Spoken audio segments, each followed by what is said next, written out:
The dust kicked up around Martha Reynolds's worn boots as she stepped onto the main street of Rawlins, Wyoming, carrying 2 heavy buckets of water from the well, and she could already feel the familiar weight of dozens of judgmental eyes boring into her back on this sweltering afternoon in July of 1878. At 20 years old, she had been a widow for 8 months now, ever since Thomas Reynolds had died from pneumonia during the brutal winter, leaving her alone with nothing but debts and a small rented room above the general store where she worked to pay for her keep. The whispers followed her everywhere she went in this unforgiving town, a constant reminder that she was different, somehow tainted by tragedy at such a young age when most women her age were just getting married or starting families with healthy husbands by their sides. She had loved Thomas with all her heart, though their marriage had lasted only 14 months before death claimed him at the age of 23. He had been kind and gentle, a dreamer who wanted to start a cattle ranch but never quite managed to save enough money before the illness took him. Now Martha lived in a strange limbo, neither maiden nor wife, and the people of Rawlins seemed determined to make her pay for that ambiguous status with their cruel words and cold shoulders. "There goes the widow Reynolds, Mrs. Hutchinson said loudly enough for Martha to hear as she passed by the seamstress shop. 20 years old and already used up. What man would want her now? Martha kept her head high and her steps steady, though the words stung like a slap across the face. She had learned not to respond, not to give them the satisfaction of seeing her pain. The buckets felt heavier with each step, the rope handles cutting into her palms, but she refused to show weakness. That would only give them more ammunition. "I heard she cannot even afford proper morning clothes," another voice chimed in, belonging to Miss Penelope Garrett, the banker's daughter who had never worked a day in her privileged life. "She wears that same faded black dress every single day. It is practically gray now." The laughter that followed was sharp and cutting, and Martha felt her cheeks burn with humiliation. It was true that she had only one morning dress, and it had seen better days. Every penny she earned went toward food and rent, leaving nothing for luxuries like new clothing. She had even sold her wedding ring to pay for Thomas's burial, a decision that still haunted her in the quiet moments before sleep claimed her each night. She finally reached the back entrance of Miller's General Store and set down the buckets with a grateful sigh. Her shoulders ached from the effort, but there was no time to rest. Mr. Miller expected her to sweep the floors, organize the new shipment of canned goods, and help customers until closing time at 7. Then she would climb the narrow stairs to her small room, eat whatever scraps she had managed to save from breakfast, and fall into an exhausted sleep before starting the whole routine again the next morning. "Martha, you are late," Mr. Miller called out from behind the counter, his voice sharp with disapproval. "Mrs. Henderson has been waiting for assistance for 5 minutes now." "My apologies, sir," Martha said quickly, smoothing down her dress and hurrying to where Mrs. Henderson stood with her arms crossed and her lips pursed in irritation. "How may I help you today, madam?" Mrs. Henderson looked her up and down with obvious disdain before rattling off a list of items she needed. Martha gathered them efficiently, years of practice making her movements quick and precise. She could feel the older woman's eyes on her the entire time, assessing, judging, finding her lacking in ways both spoken and unspoken. "I suppose you will be looking for a new husband soon, Mrs. Henderson said, as Martha wrapped her purchases in brown paper. "Though I cannot imagine who would be willing to take on a widow with no dowry and no prospects. You should have been more careful with your first chance, girl." The words hit like a physical blow, but Martha kept her expression neutral as she tied the package with string. "That will be $2.35, madam." Mrs. Henderson huffed and counted out the exact change with deliberate slowness, making Martha wait with her hand extended.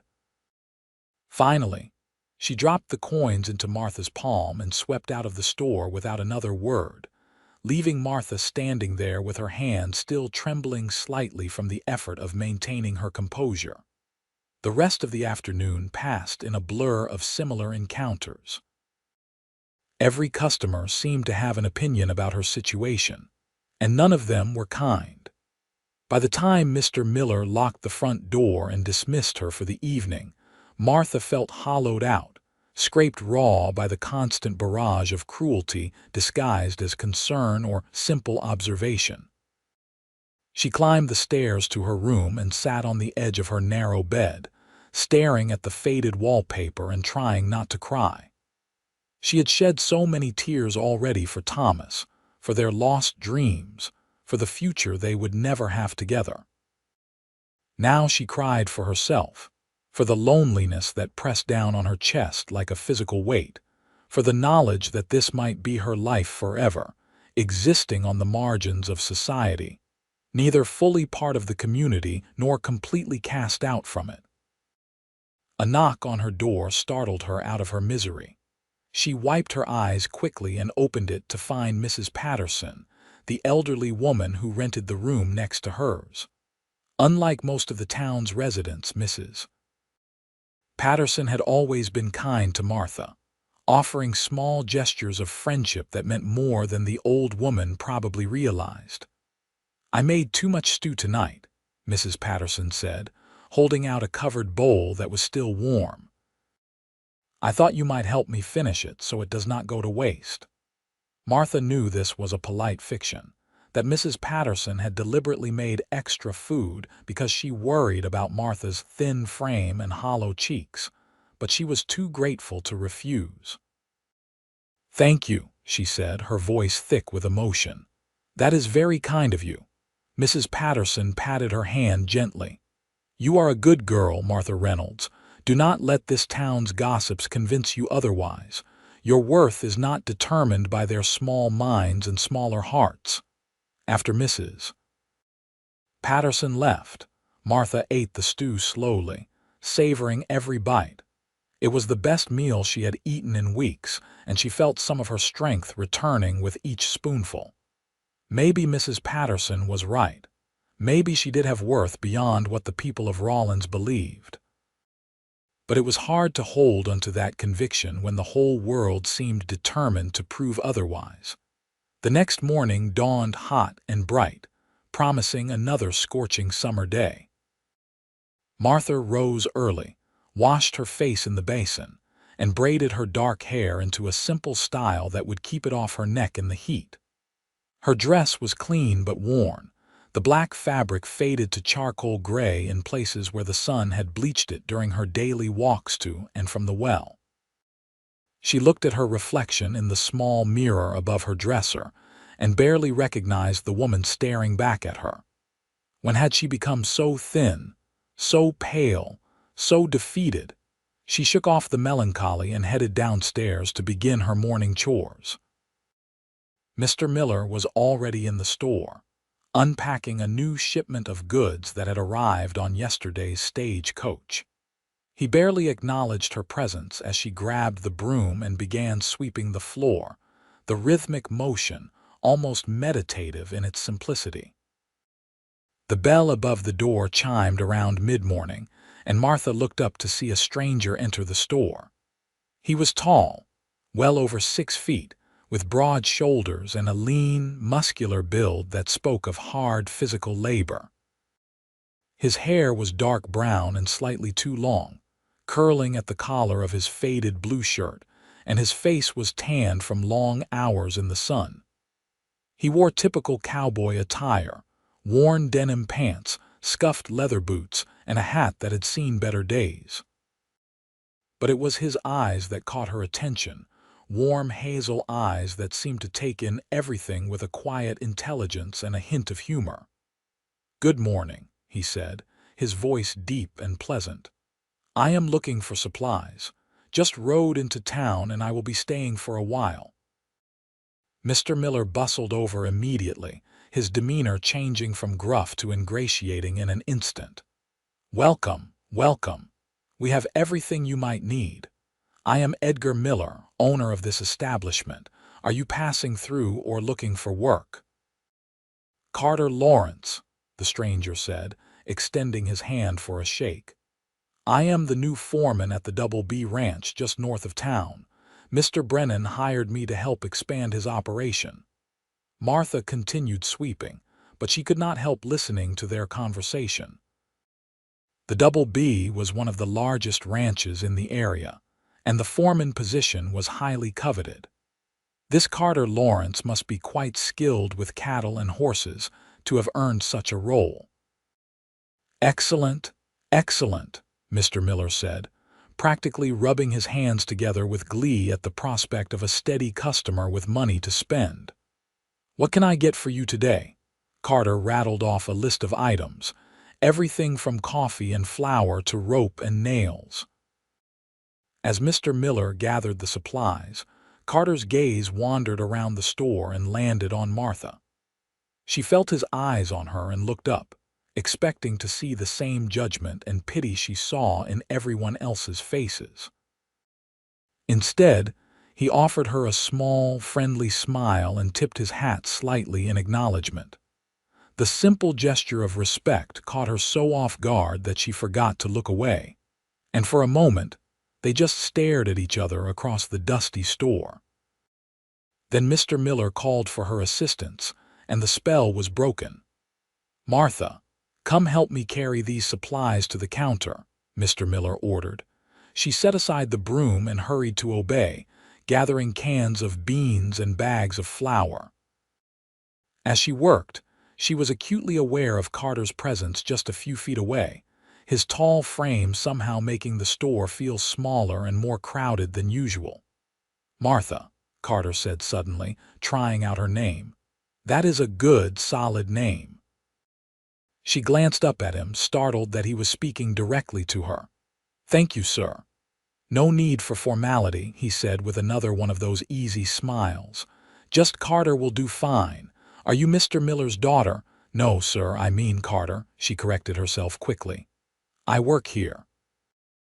Before Carter could respond, the bell above the door chimed again and 3 women entered, Mrs. Hutchinson, Miss Garrett, and Mrs. Henderson, the same trio who had mocked her yesterday. They stopped short when they saw the stranger, their eyes lighting up with interest and curiosity. "Oh my, Mrs. Hutchinson said, her voice suddenly syrupy sweet. "We have a new face in town. How delightful." Carter turned toward them with polite interest, but not the eager attention they were clearly hoping for. "Good morning, ladies. Carter Lawrence just hired on at the Double B." The women practically fell over themselves introducing themselves and their unmarried daughters, granddaughters, and nieces. Martha watched the display with a mixture of amusement and resignation. This was how it always went. Any eligible man who came to town was immediately swarmed by the matchmaking matrons who saw every bachelor as a potential prize to be won. "You simply must come to dinner," Mrs. Hutchinson gushed. "My daughter, Emily, is an excellent cook and such fine company. She would be so pleased to meet you. And my niece is visiting from Cheyenne," Miss Garrett added quickly. "Such a refined young lady, educated at a proper finishing school." Carter held up his hands in a gesture of good-natured surrender. "That is very kind of you all, but I am going to be quite busy getting settled into my new position. Perhaps another time." Mrs. Henderson's gaze shifted to Martha, who was still standing near the counter with her arms full of supplies, and her expression turned calculating. "I see you have already met our local widow," she said, her tone dripping with false sympathy. "Poor dear, lost her husband at such a young age. Of course, she has to work now to support herself since there was no money left. Such a tragedy." The words were meant to diminish Martha, to mark her as damaged goods in front of this attractive newcomer. Martha felt her cheeks burn with humiliation, but she kept her eyes down and continued stacking the supplies on the counter. "I see," Carter said slowly, and Martha braced herself for the inevitable change in his demeanor, the subtle withdrawal that would signal his understanding that she was not worth his attention or respect. But then he said something that made her head snap up in shock. "Well, that just proves she is strong and capable, does it not? Takes real courage to face hardship head-on instead of relying on others for support." The women looked taken aback, clearly not expecting that response. Mrs. Henderson recovered first, her smile tight and forced. "Oh, I suppose one could look at it that way. Though of course a woman's proper place is in the home, not working in a shop like some common laborer. I have always believed that honest work is nothing to be ashamed of," Carter said mildly, but there was an edge of steel in his voice that suggested he would not be swayed from his opinion. "Seems to me that anyone willing to work hard deserves respect, regardless of their circumstances." The women exchanged glances, clearly unsure how to respond to this unexpected defense of someone they considered beneath their notice. After a few more minutes of awkward small talk, they made their excuses and left, their departure marked by furious whispers that Martha could not quite make out. After they left, Carter turned back to Mr. Miller to settle his bill. As the storekeeper tallied up the costs, Carter glanced at Martha again. "Do not let them get to you," he said quietly, so only she could hear. Small-minded people always need someone to look down on to make themselves feel important. Martha was so surprised by his kindness that she could not find words to respond. She just nodded, her throat tight with unexpected emotion. It had been so long since anyone besides Mrs. Patterson had spoken to her with simple human decency that she had almost forgotten what it felt like. Carter paid for his supplies and loaded them into a wagon waiting outside. Before he left, he looked back at Martha one more time and gave her that same friendly smile. "I expect I will be back soon for more supplies. It was nice meeting you, Martha." "You too," she managed to say, her voice barely above a whisper. After he left, Mr. Miller shot her a warning look. "Do not get any ideas about that man," he said sharply. "He is far too good a prospect to be interested in a penniless widow. Best you remember your place." Martha did not respond, but his words stung nonetheless because they echoed her own thoughts. Of course, someone like Carter Lawrence would not be interested in her. He had been kind, but that was just common decency, not any sign of romantic interest. She would be a fool to think otherwise. But despite her best efforts to dismiss the encounter, she found herself thinking about Carter throughout the rest of the day. His easy smile, his warm eyes, the way he had defended her without being asked. It had been such a small thing, really, but it felt monumental to someone who had endured months of constant criticism and rejection. That evening, as she lay in her narrow bed watching shadows dance across the ceiling, Martha allowed herself a brief moment of fantasy. What would it be like to be courted by someone like Carter Lawrence? To have someone look at her with admiration instead of pity or contempt? To feel valued and cherished instead of tolerated? But she pushed the thoughts away almost as soon as they formed. That kind of happiness was not meant for her, not anymore. She had her chance at love and lost it, and the world had made it clear that she should not expect another. Better to focus on survival, on getting through each day, than to waste time on impossible dreams. The next few weeks passed in their usual routine, with one notable difference. Carter came into the store regularly, always needing some supply or another for the ranch. And each time he came, he made a point of speaking to Martha, asking how she was doing, commenting on the weather, or sharing some amusing anecdote from his work. It was nothing romantic or inappropriate, just friendly conversation, but it meant the world to Martha. The women of Rawlins noticed, of course. They always noticed everything. The whispers grew louder and more vicious, speculation about what the widow might be doing to attract the attention of such an eligible bachelor. Some suggested she was being too forward, others that she was using feminine wiles to trap him into marriage. The accusations were absurd, given that Martha barely said more than a few words to Carter during his visits. But truth had never been a requirement for gossip. One particularly hot afternoon in August, Martha was outside sweeping the wooden walkway in front of the store when a group of young men rode by on their horses. They had clearly been drinking, even though it was barely past noon, and they called out crude comments as they passed. "Hey there, widow woman," one of them shouted. "You looking for a new husband? I will take you for a ride if you are lonely." The others laughed raucously, and Martha kept her head down, trying to ignore them, but they circled back, clearly not done amusing themselves at her expense. "What is the matter? Too good for us now," another one taunted. "I heard you have been making eyes at that fancy new foreman. You think he is actually interested in used goods?" Martha's hands tightened on the broom handle, but she said nothing. Experience had taught her that responding only encouraged them. "Leave her alone," a familiar voice said firmly, and Martha looked up to see Carter walking down the street toward them. He must have been heading to the store for supplies. The young men turned their horses to face him, their expressions shifting from cruel amusement to sullen defiance. "This is none of your business, Lawrence," the first one said. "We are just having a bit of fun." "Your fun is cruel and unwelcome," Carter said, his voice calm but leaving no room for argument. "I suggest you ride on and sober up before you do something you will regret." "And if we do not?" one of the others challenged, his hand moving toward the pistol at his hip. Carter's expression did not change, but something in his stance made it clear he was not intimidated.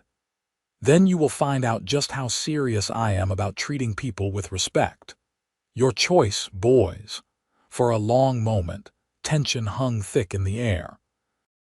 Martha held her breath, afraid that violence might erupt right there on Main Street.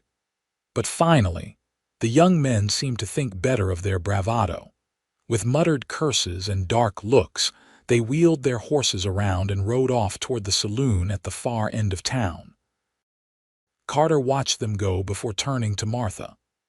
"Are you all right?" he asked, his eyes searching her face with genuine concern. Martha nodded, not trusting her voice. Her hands were shaking, adrenaline coursing through her body now that the confrontation was over. "Come on," Carter said gently. "Let us get you inside and get you some water." He guided her into the store with a hand on her elbow, his touch respectful but steadying. Mr. Miller looked up from his ledger with a frown, but he did not comment as Carter led Martha to a chair near the counter and fetched her a cup of water from the bucket she had brought from the well that morning. Martha drank gratefully, the cool liquid helping to settle her nerves. "Thank you," she said finally. "You did not have to do that." "Yes, I did," Carter said simply. "No one deserves to be treated that way, especially not someone who has done nothing wrong." Mr. Miller cleared his throat loudly. "I have those supplies ready for you, Mr. Lawrence." "The ones you ordered last week." Carter straightened, seeming to remember why he had come to the store in the first place. "Right, thank you." But before he moved away, he looked down at Martha again. "Will you be all right?" She nodded, managing a small smile. "I will be fine. Thank you again." After Carter left with his supplies, Mr. Miller turned to Martha with an expression of intense irritation. "This needs to stop," he said flatly.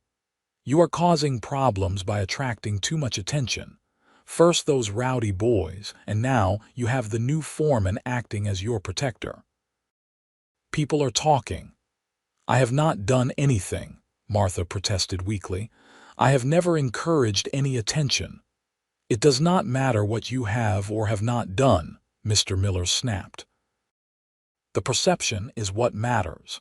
And right now people are perceiving you as a woman who is trying to use her widow status to gain sympathy and manipulate decent men. If this continues, I may have to reconsider your employment here." The threat hung in the air like a noose.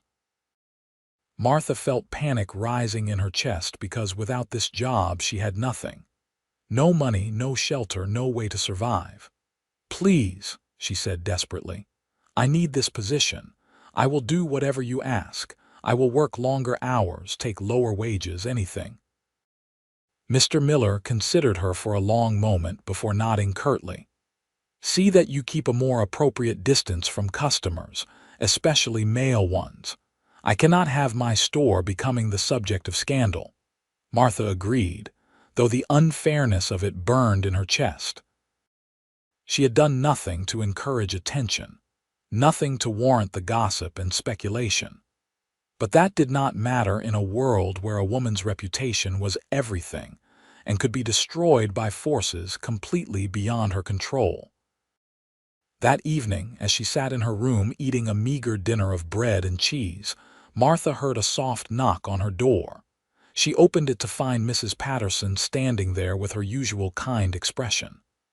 "I heard about what happened today," the older woman said. "Are you all right, dear?"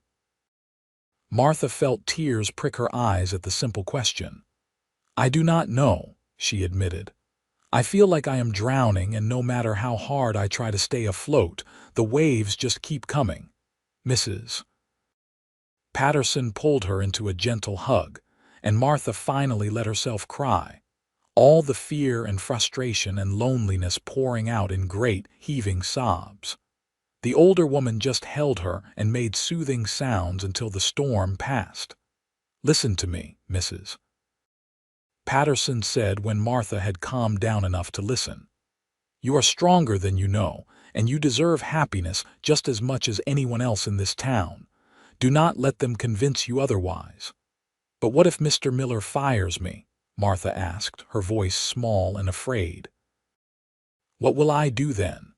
"We will figure something out," Mrs. Patterson assured her. "You are not alone, no matter how much it feels that way sometimes." The words were a comfort, but Martha knew that Mrs. Patterson's kindness could only protect her so much. In the end, she had to find her own way to survive in a world that seemed determined to grind her down. The next time Carter came into the store, nearly a week later, Martha made a conscious effort to keep her distance as Mr. Miller had demanded. She stayed busy with tasks at the far end of the store, avoiding eye contact and limiting their interaction to the bare minimum required for professional courtesy. Carter seemed puzzled by the change in her behavior, but did not push. He completed his purchases and left without the usual friendly conversation, and Martha felt a pang of loss that surprised her with its intensity. She had not realized how much those brief interactions had meant to her until they were gone. But keeping her distance proved impossible because Carter kept finding reasons to come to the store. And each time, he tried to engage her in conversation, refusing to accept her new cold politeness. Finally, on a cooler September morning when the first hints of autumn were beginning to touch the air, Carter came in and walked straight to where Martha was organizing shelves. "Have I done something to offend you?" he asked directly, his voice low enough that Mr. Miller could not hear from his position at the front counter. Martha kept her eyes on the cans she was stacking. "No, of course not." "Then why have you been avoiding me for the past few weeks?" She wanted to explain, to tell him about Mr. Miller's threat and the impossible position she was in. But how could she do that without sounding like she was seeking his sympathy or, worse, trying to manipulate him into defending her again? "I think it is better this way," she said quietly. "People talk, and I cannot afford for my reputation to be damaged any further." Carter was silent for a long moment. Then he said something that shocked her. "What if I do not care what people say?" Martha finally looked up at him, searching his face for any sign of mockery or cruelty. but all she saw was sincerity and something else, something that made her heart beat faster in her chest. "You should care," she said, trying to be practical even as hope fluttered treacherously in her chest. "You have a good position, a future here. Being associated with me will only bring you problems." "Maybe I think you are worth a few problems," Carter said, and the simple statement hit her like a thunderbolt. Before she could respond, Mr. Miller called out, "Martha, I need you up front. We have customers." She hurried away, her mind reeling from Carter's words. What did he mean? Was he simply being kind, or was he suggesting something more? And even if it was more, what could possibly come of it? She was a penniless widow with nothing to offer a man like him. But over the next few weeks, Carter made his intentions increasingly clear. He started timing his visits to the store to coincide with her afternoon break, when she would step outside for a few minutes of fresh air. He would happen to be walking by and would stop to chat, their conversations growing longer and more personal with each encounter. He told her about his life growing up on a small farm in Kansas, how he had learned about cattle and horses from his father, and how he had eventually left home to seek his fortune further west. She told him about her brief marriage to Thomas, carefully editing out the most painful parts, and about her dreams of someday having a real home again, instead of just a rented room. "You deserve that and so much more," Carter said one afternoon as they stood in the alley beside the store, hidden from prying eyes by the building's bulk. "You deserve to be happy, Martha." "I am not sure happiness is meant for everyone," she said, but even as she spoke the words, she felt something shifting inside her. Being around Carter made her feel alive again in a way she had not experienced since Thomas died. He made her remember that she was more than just an object of pity or scorn, that she was a person with hopes and dreams and value. "I think you are wrong about that," Carter said, and then he did something incredibly brave or incredibly foolish, depending on one's perspective. He reached out and gently took her hand in his. The touch was electric, sending warmth racing up her arm and straight to her heart. Martha knew she should pull away, knew that anyone could see them and that it would only fuel the gossip fire, but she could not make herself let go. His hand was warm and calloused from hard work, strong and steady, and holding it made her feel safe in a way she had not felt in a very long time. "Carter," she breathed, his name a question and a plea all at once. "I know what people say about you," he said, his hazel eyes locked on hers with unwavering intensity. "I know they think you are somehow less because you were married before and lost your husband, but they are wrong, Martha. Dead wrong. You are not used up or damaged or any of the other cruel things they say. You are strong and brave and beautiful, and any man would be lucky to have you in his life." Tears spilled down her cheeks before she could stop them. "How can you say that? You barely know me." "I know enough," he said firmly. "I know that you work hard without complaint, that you keep your dignity even when people treat you terribly, and that you have a kind heart despite all the cruelty you have endured. That is more than enough for me." "But I have nothing to offer you," Martha said desperately, needing him to understand the reality of her situation. "No dowry, no family connections, no prospects, just debts and a tarnished reputation." Carter smiled, that warm, wonderful smile that made her heart do strange things in her chest. "You have yourself to offer, and that is everything I want."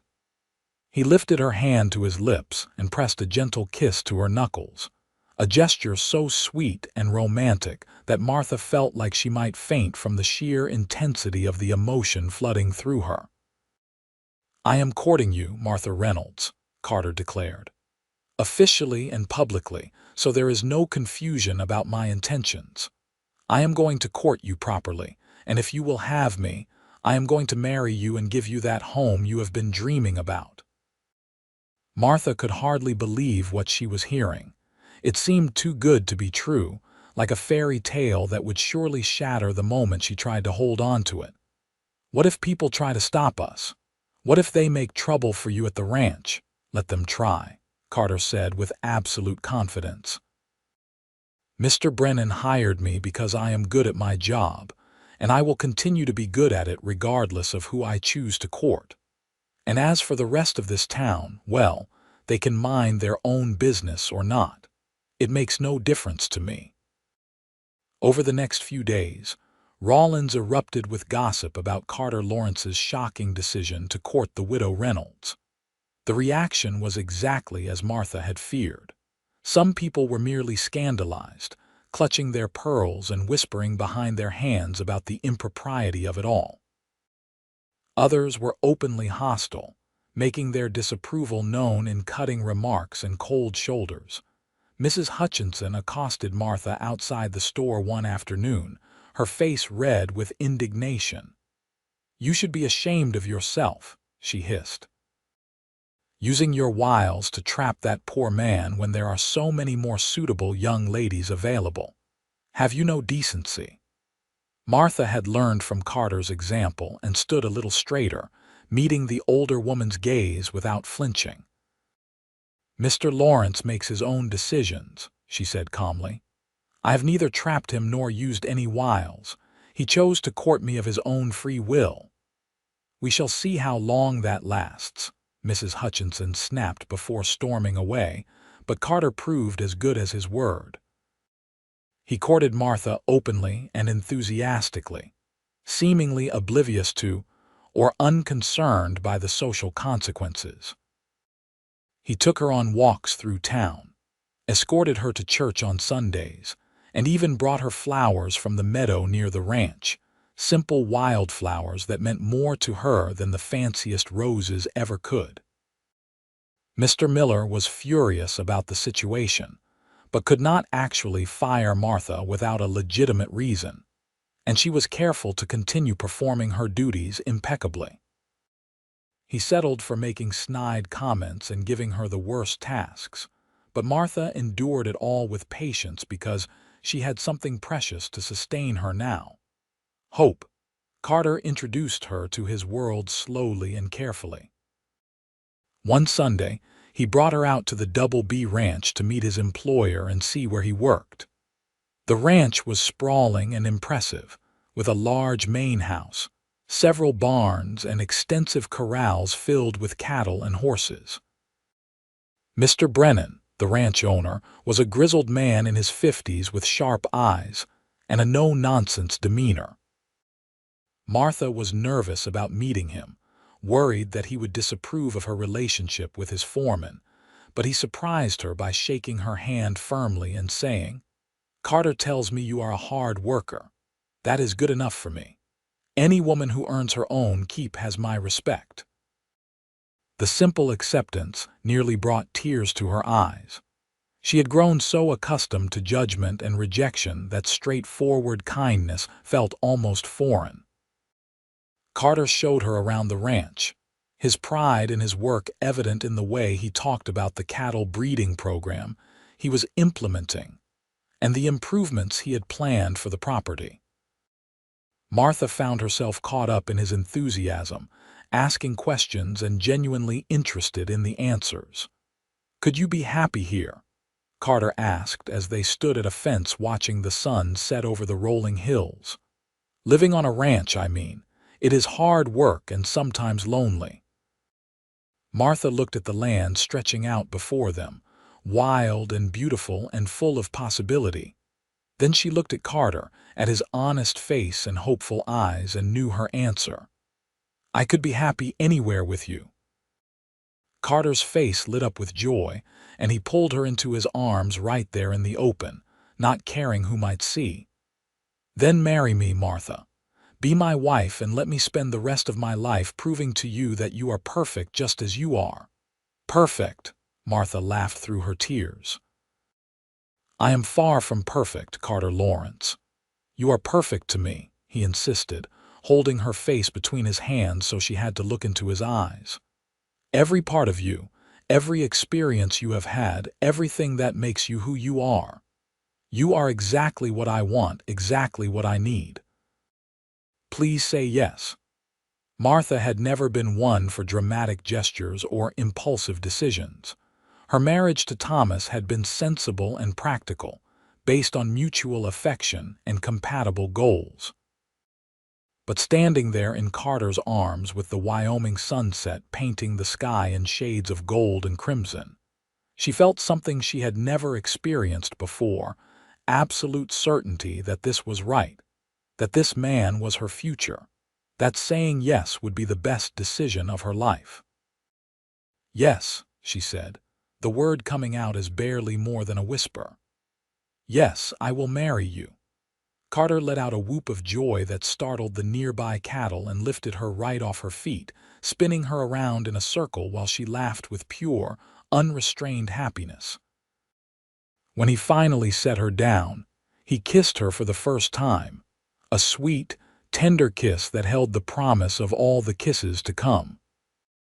They told Mr. Brennan about their engagement before leaving the ranch that evening, and he immediately offered them the use of the foreman's house, a small but sturdy structure that Carter had been living in alone since taking the job. "A married man needs a proper home," he declared. "And I expect you will need a woman's touch to make it comfortable." Martha was overwhelmed by his generosity. The thought of having an actual house, a real home to call her own, was almost too wonderful to believe. She thanked him profusely, already imagining curtains in the windows and a garden in the yard.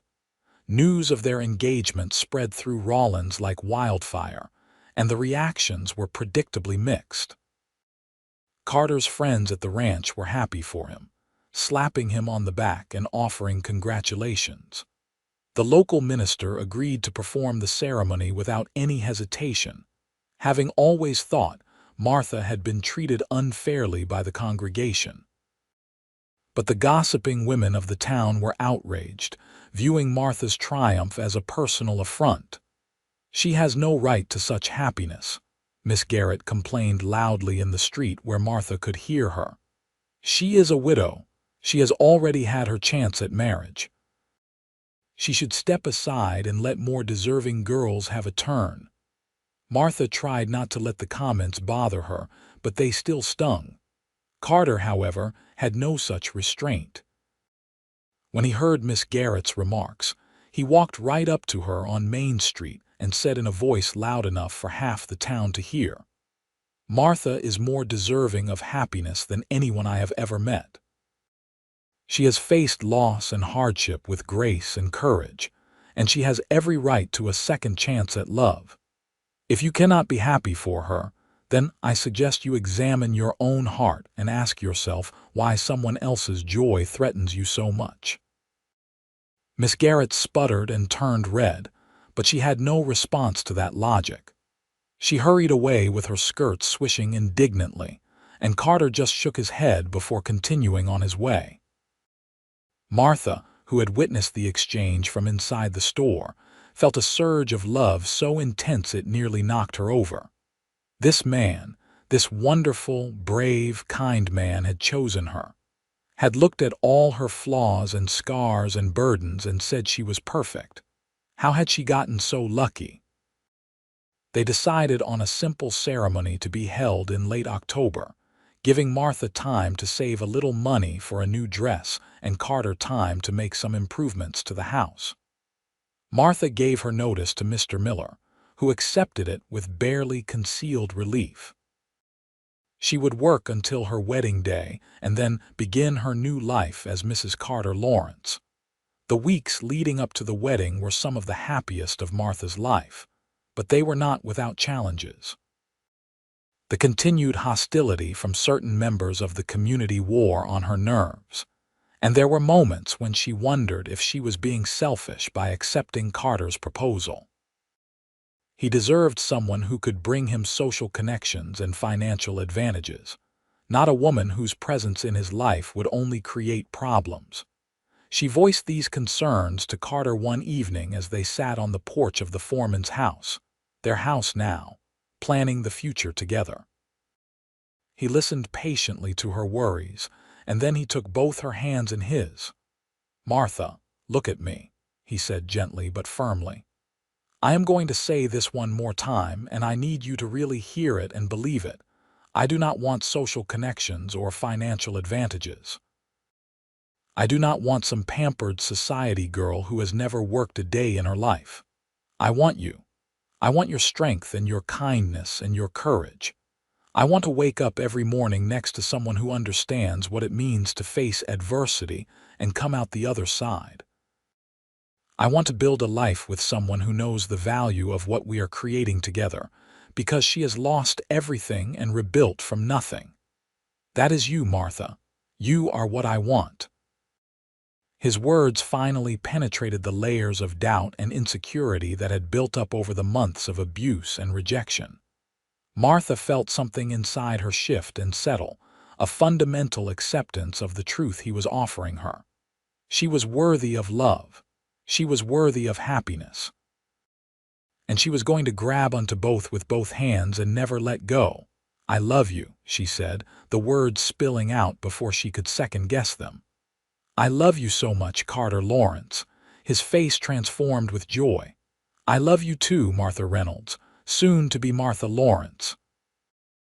They kissed as the stars came out overhead, and Martha felt like she was exactly where she was supposed to be, in the arms of a man who saw her true value and cherished her for it.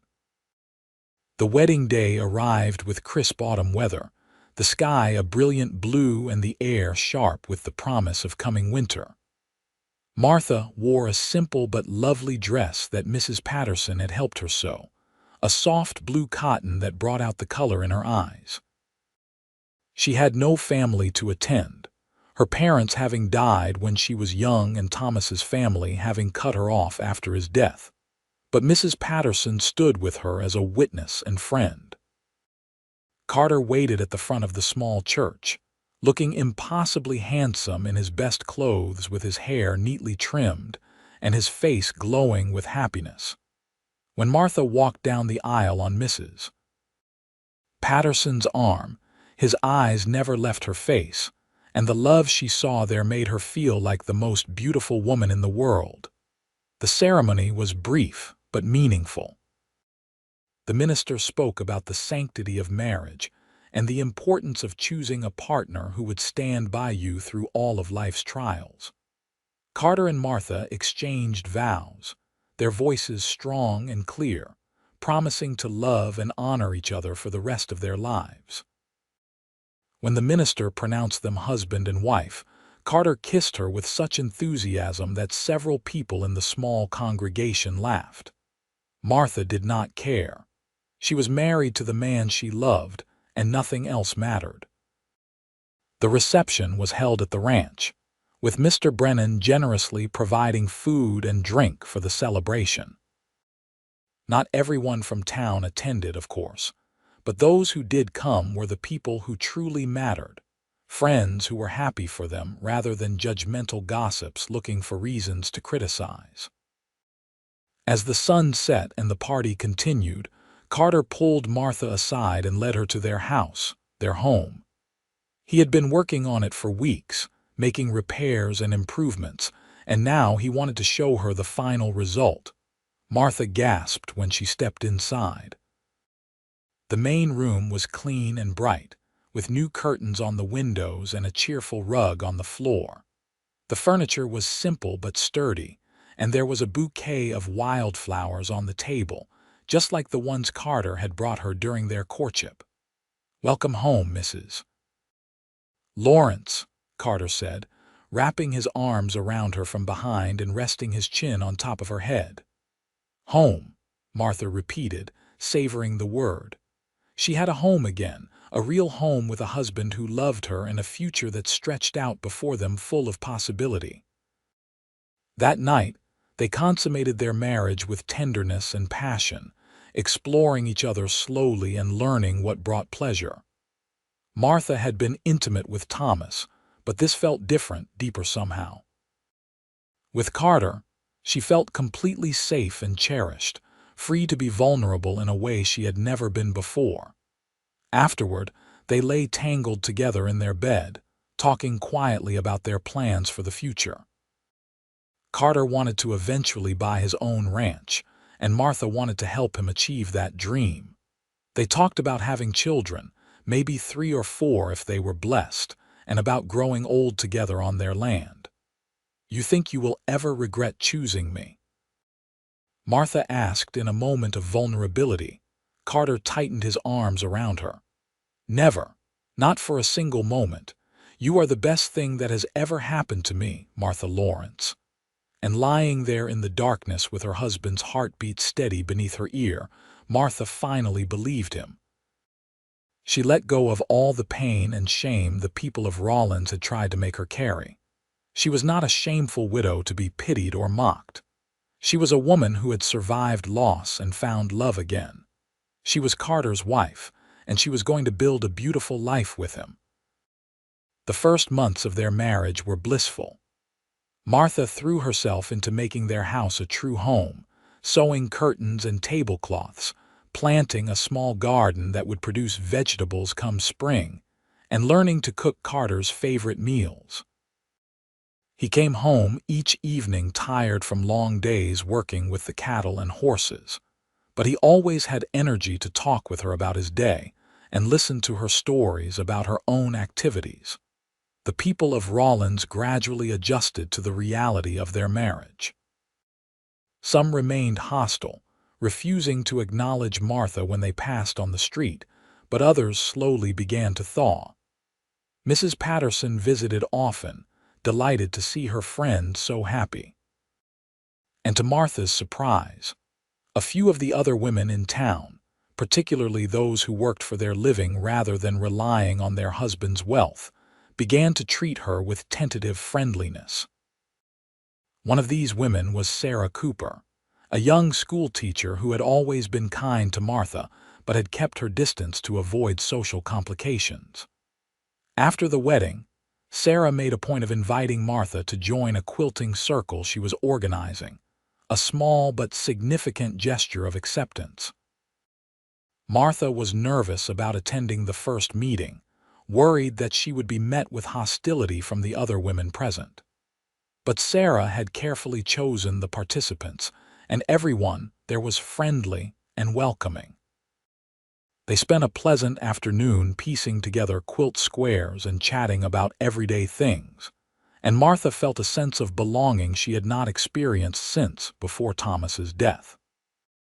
Winter came to Wyoming with its usual ferocity, bringing bitter cold and heavy snows that blanketed the land in white. Carter worked long hours ensuring the cattle were fed and safe, often coming home so exhausted he could barely eat dinner before falling into bed. Martha worried about him during those harsh months, but he always assured her that this was just part of ranch life, and that spring would bring easier days. Christmas arrived, and they celebrated quietly together in their warm house while snow fell outside the windows. Carter had saved up to buy Martha a beautiful shawl, soft wool in a deep green color that she loved. She had knitted him a sweater, working on it secretly in the evenings after he fell asleep. They exchanged gifts by firelight and held each other close, grateful for the warmth and love they shared. "This is my best Christmas ever," Martha said as they sat together on the floor in front of the fireplace, her back resting against his chest. "Mine too," Carter agreed, pressing a kiss to her temple. "Every day with you is a gift, but today especially." As winter slowly gave way to spring, Martha began to suspect that she might be pregnant. She was simultaneously thrilled and terrified by the possibility. She had always wanted children, but pregnancy and childbirth were dangerous, and she had heard too many stories of women who did not survive the experience. She waited until she was certain before telling Carter, wanting to be sure before getting his hopes up. When she finally shared the news one evening in early March, his reaction was everything she could have hoped for. He let out a shout of pure joy and picked her up carefully, spinning her around before setting her down gently as if she were made of glass. "We are going to have a baby," he kept repeating, his face glowing with wonder. "We are going to be parents." Martha laughed at his enthusiasm, her own fears temporarily forgotten in the face of his happiness. "Yes, we are. Sometime in late September or early October, I think." Carter immediately became overprotective, insisting that she should not lift heavy things or work too hard. Martha tolerated his fussing with good humor, knowing it came from love and concern. As her belly began to swell with their growing child, she felt a contentment she had never imagined possible. She was going to be a mother, something she had dreamed of but feared might never happen after Thomas died. The pregnancy was not easy. She suffered from morning sickness that lasted well into the afternoon and exhaustion that made even simple tasks feel overwhelming. But Carter was endlessly patient and supportive, taking on extra household chores and never complaining about the burden. His devotion during those difficult months only deepened Martha's love for him. Summer arrived hot and dry, and Martha spent much of her time in the shade of the porch, sewing tiny clothes for the baby and dreaming about what their child would be like. Would they have a son or a daughter? Would the baby have Carter's hazel eyes or her own dark ones? The women from the quilting circle rallied around her, bringing gifts and advice and sharing their own stories of pregnancy and childbirth. Even some of the women who had been unkind to her before softened slightly. The prospect of a new baby bringing out a maternal instinct that transcended social divisions. Mrs. Hutchinson, who had been one of Martha's harshest critics, actually stopped by the house one afternoon with a tiny knitted blanket.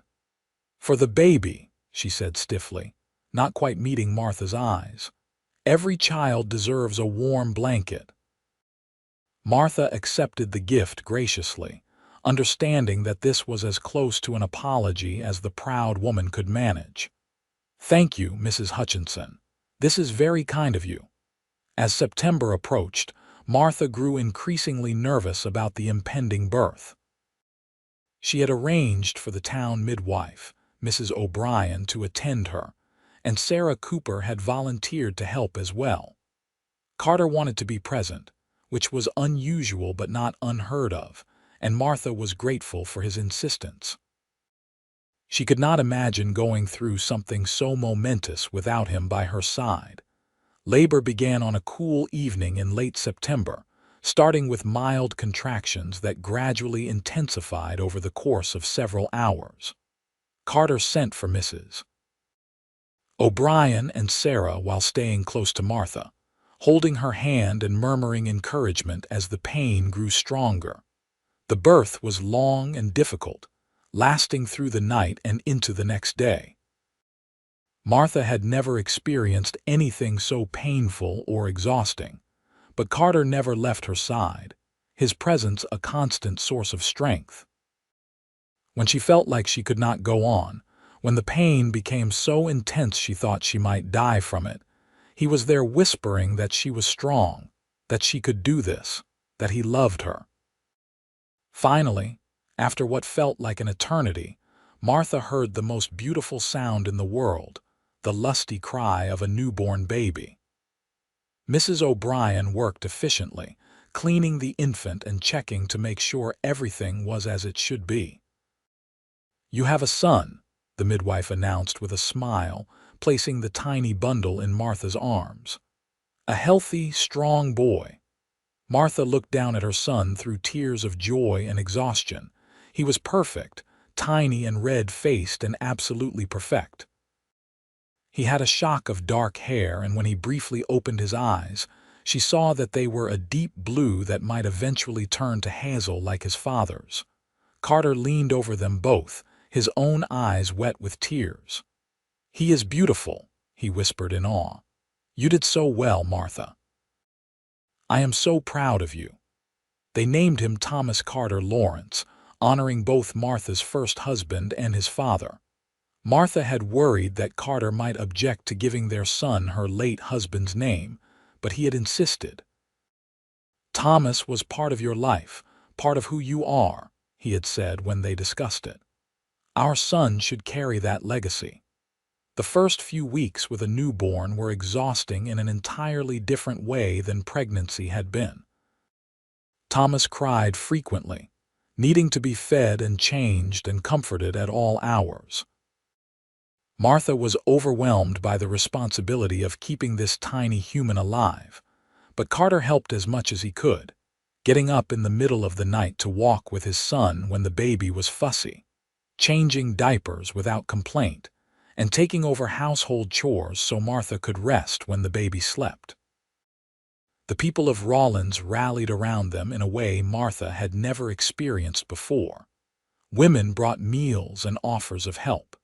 Men congratulated Carter and offered advice based on their own experiences as fathers. Even those who had been most critical of their marriage seemed to soften in the face of new life.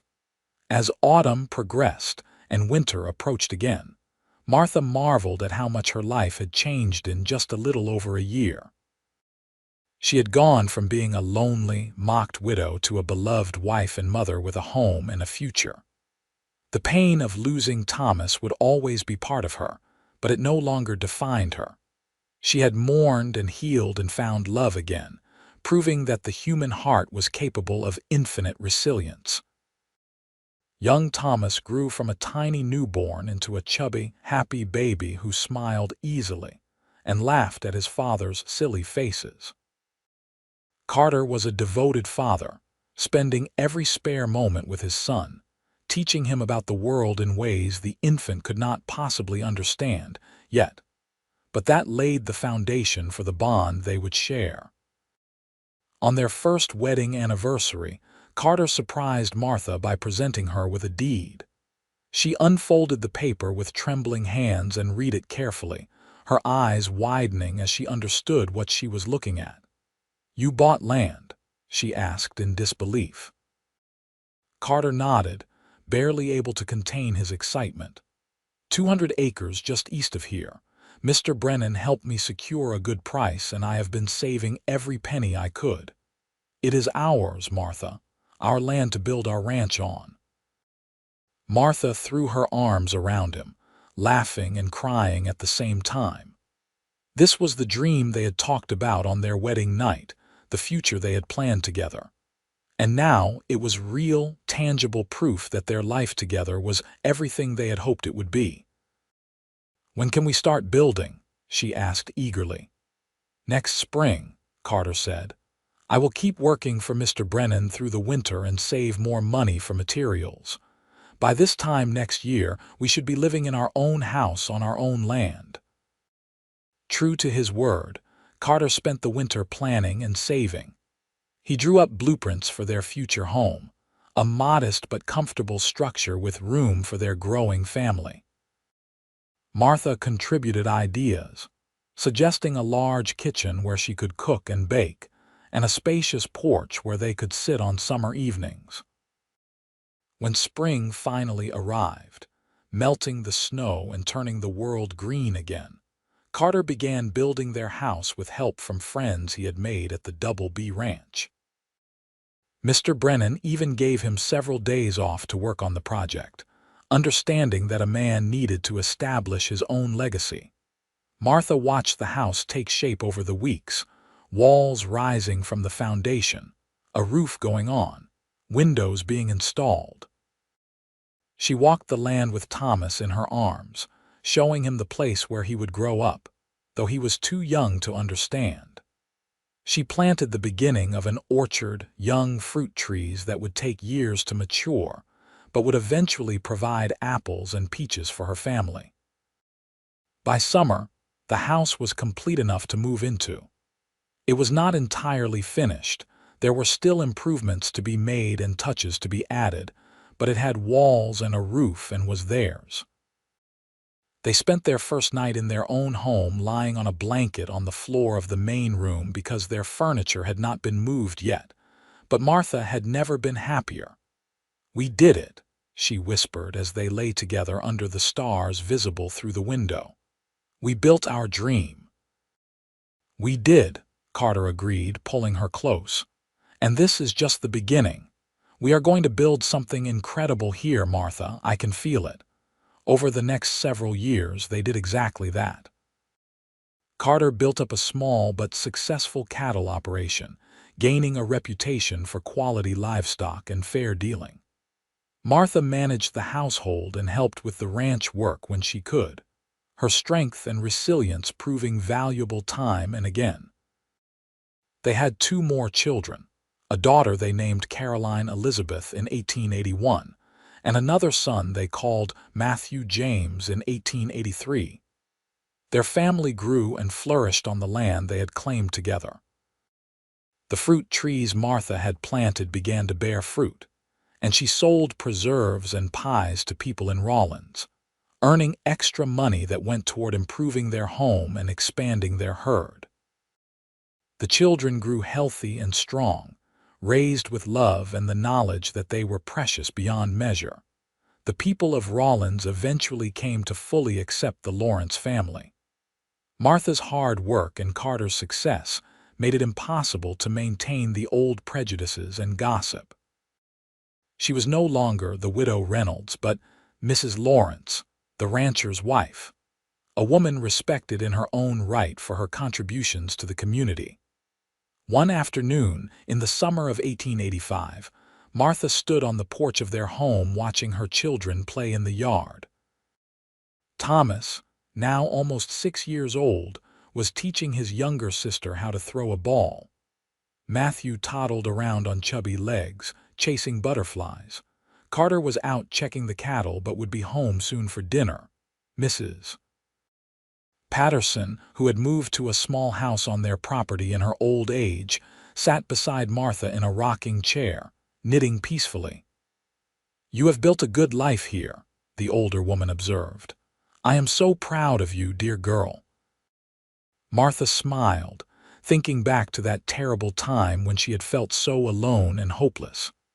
"I could not have done it without you," she said honestly. "You were the only one who believed I deserved happiness when everyone else had written me off. I just saw what was already there," Mrs. Patterson said. "The strength and courage that got you through the hard times and brought you to this place." As if summoned by her thoughts, Carter appeared on horseback, riding up the path to their home. He dismounted and swept Caroline up in his arms, making her squeal with laughter. Then he set her down and came to the porch, leaning down to kiss Martha before settling into the chair beside her. "Good day?" Martha asked. "Very good," Carter confirmed. "The new calves are all healthy and I think we will have an excellent year. How about you?" "Also good," Martha said, reaching over to take his hand. "Every day with you and our children is good." They sat together in comfortable silence, watching their children play as the sun began to set behind the mountains. Martha thought about the young widow she had been, broken and mocked and convinced she would never know happiness again. That woman felt like a distant memory now, a person she had been in another lifetime. Carter had been right all those years ago when he told her she was perfect. Not because she was without flaws or had never made mistakes, but because she was exactly who she was supposed to be, scars and all. He had seen her value when no one else could, and in doing so, he had given her the most precious gift imaginable, the chance to see her own worth. As darkness fell and the stars came out, they gathered their children and went inside their home, the home they had built together through love and hard work and unwavering faith in each other. Martha tucked each child into bed with kisses and whispered blessings, then joined Carter in their own room. "You ever think about how different things could have been?" she asked as they prepared for bed. "If you had listened to all those people who told you I was not worth your time." Carter pulled her into his arms, his expression serious.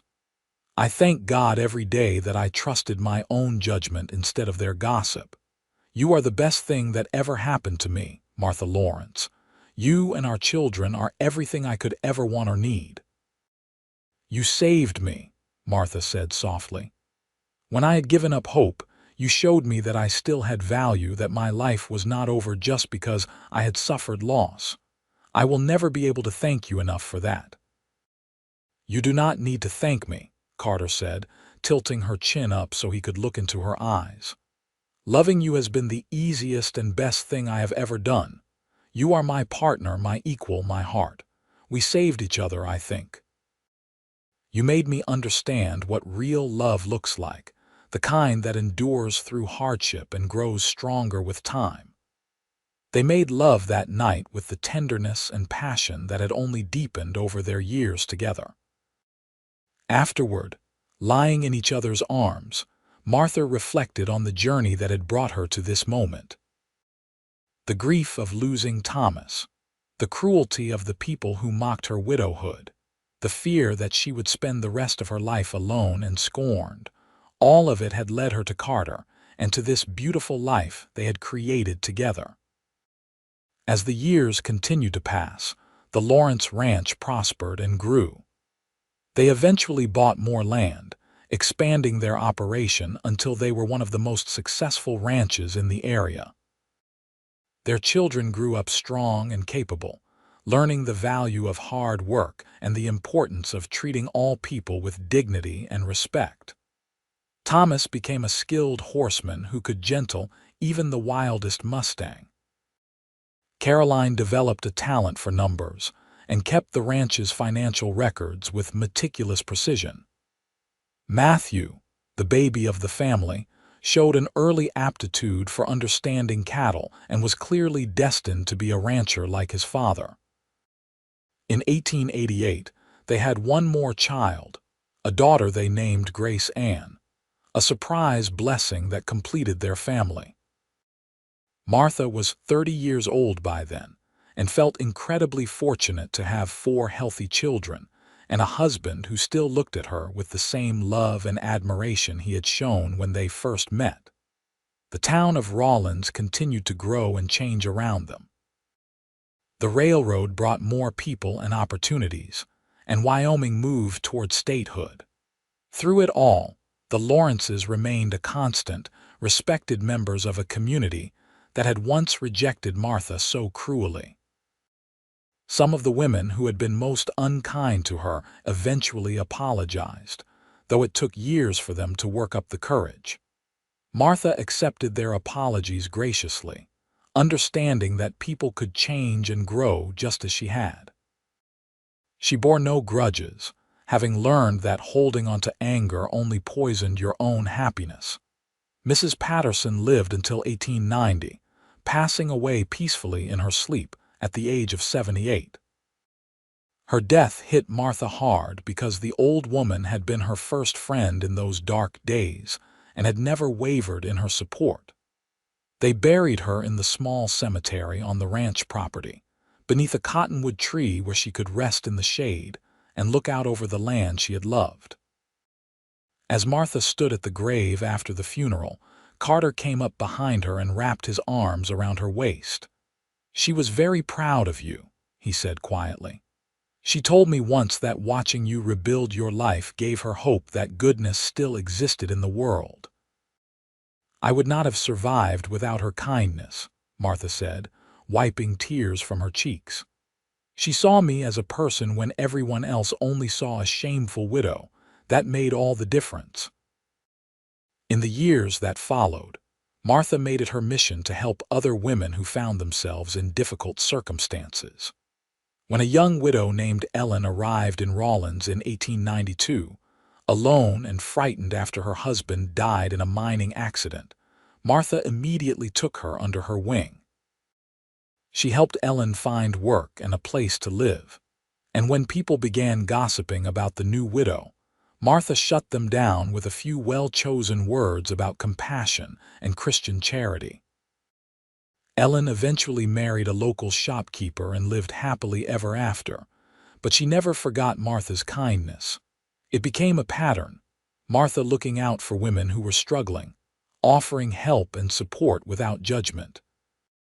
She could not save everyone, but she could make a difference for some. And that was enough. Carter supported her efforts completely, proud of the woman his wife had become. She was no longer the frightened, broken widow he had first met, though traces of that woman still existed in her compassion for others suffering. She had transformed herself through sheer determination, and his love into someone strong and confident, a pillar of the community and a devoted mother and wife. Their children grew and eventually began lives of their own. Thomas married a rancher's daughter from a neighboring property in 1896, continuing the family tradition of working with cattle and horses. Caroline surprised everyone by going to college in Cheyenne, where she studied to become a teacher. Matthew stayed on the ranch, working alongside his father and learning everything Carter could teach him about running a successful operation. Grace, the youngest, was still in school but showed signs of inheriting her mother's compassionate nature and her father's strong work ethic. By the turn of the century, Martha and Carter had been married for nearly 20 years. They were in their early 40s, no longer the young couple who had defied social convention to be together, but a mature partnership that had weathered every storm life threw at them and emerged stronger for it. One evening in the fall of 1900, they sat together on the porch of their home, watching the sunset paint the sky in brilliant shades of orange and pink. The children were all occupied with their own activities, and for once, they had a moment of quiet together. "You remember when we first met?" Martha asked, her hand in Carter's as it had been countless times over the years. "Of course," Carter said with a smile. "You were sweeping the floor of Miller's General Store, trying to be invisible while those awful women mocked you. I knew right then that there was something special about you, the way you held your head high despite their cruelty." "I thought you were just being kind," Martha admitted. "I never imagined that you would actually want to court me, let alone marry me. You could have had anyone." "But I wanted you," Carter said simply. "I have never regretted that choice, not for a single moment. You have given me everything I ever wanted: a home, a family, a partner who stands beside me through everything. You are perfect to me, Martha. You always have been." The words still had the power to move her, even after all these years. Martha leaned her head on Carter's shoulder, feeling the same sense of safety and belonging she had felt on their wedding night. "And you are perfect to me," she said softly. "You saw my worth when no one else could, and you loved me when I felt unlovable. You gave me back my life, Carter. You gave me everything." They sat together as the stars came out, two people who had found each other against all odds and built something beautiful together. Their love had not been easy or without challenges, but it had endured, growing deeper and stronger with each passing year. As Martha looked out at the land they had claimed together, at the home they had built and the family they had raised, she felt a profound sense of gratitude. She had been mocked for being a widow at 20, scorned and rejected by a community that saw her as damaged and worthless. But Carter had looked past all that and seen the real her, strong and courageous and worthy of love. He had been right when he said she was perfect. Not because she was flawless, but because she was exactly who she was meant to be. And together, they had created a life more wonderful than anything she had dared to dream during those dark days after Thomas's death. The night grew cooler and Carter stood, offering his hand to help Martha to her feet. "Come on, Mrs. Lawrence," he said with that smile that still made her heart skip a beat. "Let's go inside where it is warm." Martha took his hand and let him pull her up, and together they walked into their home, into the life they had built together through love and faith and unwavering commitment to each other. Behind them, the Wyoming night settled over the land, peaceful and perfect, just like the love story of Martha and Carter Lawrence, a widow who had been deemed worthless by society, and the cowboy who had seen her true value and claimed her as his own. Their story was not one of grand gestures or dramatic rescues, though Carter had certainly rescued her in his own way. It was a story of quiet courage, of choosing love over fear, of refusing to let other people's judgments determine your worth. It was a story of second chances and new beginnings, of building something beautiful from the ashes of loss. And it was a story that would continue for many more years, through the births of grandchildren and the expansion of their ranch, through quiet evenings on the porch and busy days, working side by side, through all the ordinary moments that make up an extraordinary life.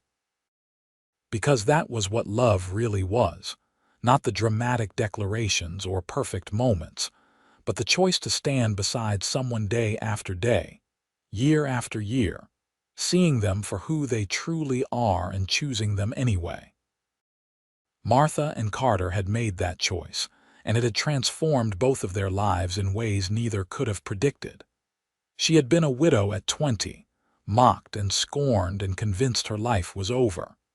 He had been a cowboy looking for something real in a world full of superficiality and pretense. Together, they had found what they were looking for and built a legacy that would last long after they were gone. As they prepared for bed that night, moving through the familiar routine they had performed thousands of times over the years, Martha caught sight of their reflection in the mirror. They had aged, of course, their faces showing the marks of hard work and sun exposure, but there was still so much love visible in the way they looked at each other, the way they moved together in perfect synchronization born of 2 decades of partnership. "What are you thinking about?" Carter asked, noticing her contemplative expression. "Just how lucky I am," Martha said honestly. "How lucky we both are to have found each other." Carter came up behind her and wrapped his arms around her waist, meeting her eyes in the mirror. "It was not luck," he said firmly. "It was fate, destiny, whatever you want to call it. We were meant to find each other, Martha. We were meant to build this life together."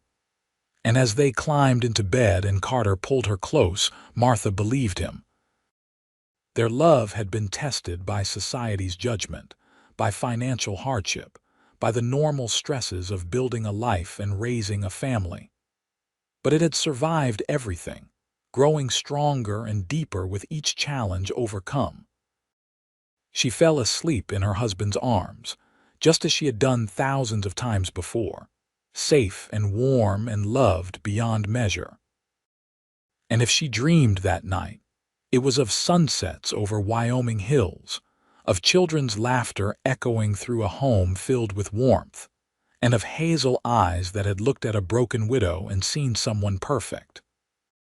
The story of Martha and Carter Lawrence became something of a legend in Rawlins, told to young couples as an example of what real love looked like, shared with young widows as proof that life could begin again after loss.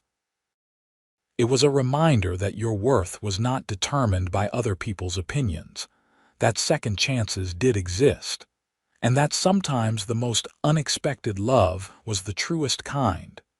They grew old together on their ranch, watching their children become adults and their grandchildren grow.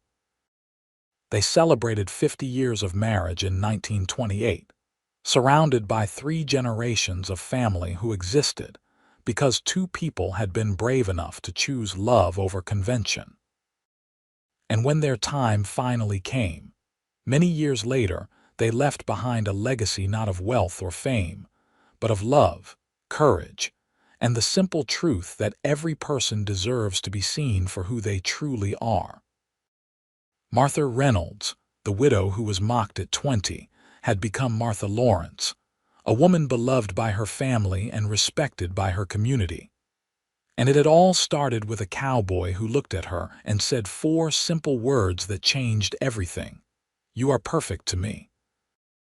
Those words had been the beginning of everything good in her life, the foundation of a love story that proved that redemption was always possible. that new beginnings were always available to those brave enough to reach for them. Martha had reached, and she had found more than she ever imagined possible. And so their story ended not with tragedy or loss, but with triumph and joy, with a life fully lived and a love fully realized. It was the happy ending Martha had stopped believing in during those dark days of her widowhood, but it had come nonetheless, proving that sometimes, against all odds, dreams really do come true.